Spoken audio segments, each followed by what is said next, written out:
వందల చర్చిలను తగలబెట్టిండ్రు, వేల చర్చిలని కూలగొట్టిండ్రు. సుడాన్లా, నైజీరియాలా సంవత్సరంలోనే 5 లక్షల మంది క్రిస్టియన్స్ ని చంపేసిండ్రు.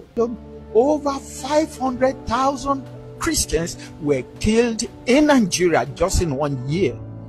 Your interest is not just free Palestine. ఎంతసేపు సేవ్ గాజా, సేవ్ పాలస్తీనా, సేవ్ గాజా, సేవ్ పాలస్తీనా. అరే 5 లక్షల మంది క్రిస్టియన్స్ ని చంపేసిండ్రు అని అంటే ప్రతిరోజు దాదాపుగా 1400 మంది క్రిస్టియన్స్ ని చంపుతున్నారు.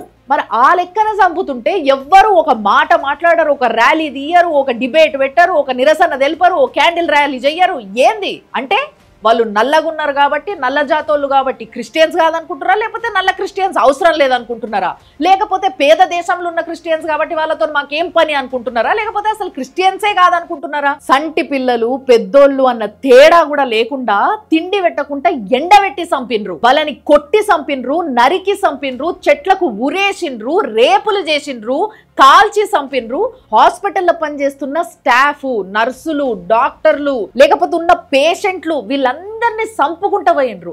ఆఖరికి వాళ్ళతోని వాళ్ళ బొందలు తవ్విచ్చి వాళ్ళని బలవంతంగా వాళ్ళకి నూకేసి సమాధి వేసి పడేసిండ్రు బతుకుండంగానే.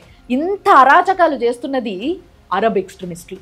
ఆర్ఎస్ఎఫ్ అనే పేరు పెట్టుకొని రాక్షసుల కన్నా దారుణంగా ప్రవర్తిస్తున్నారు. WHO కూడా ఇది జెనోసైడ్, వేల మంది క్రిస్టియన్స్ ని చంపిన్రు అని లెక్కలు చూపిస్తుంది. కానీ UN ఏం చేయదు, USA ఏం చేయదు, ట్రంప్ ఏం చేయడు. అంటే పాకిస్తాన్కి ఇండియాకి లొల్లాపిండు, వార్ ఆపిండు అనేసి అంటారు కదా. మరి ఇప్పుడు ఇంతమందిని చంపుతుంటే, ఇంతమంది క్రిస్టియన్స్ ని చంపుతుంటే ఎందుకు ఆపుతలేడు? 2023లో స్టార్ట్ అయిన ఈ అరాచకాలు ఇప్పుడు పీక్ స్టేజ్కి వచ్చినాయి. కానీ ఎవ్వరు మాట్లాడతలేరు. ఎందుకు?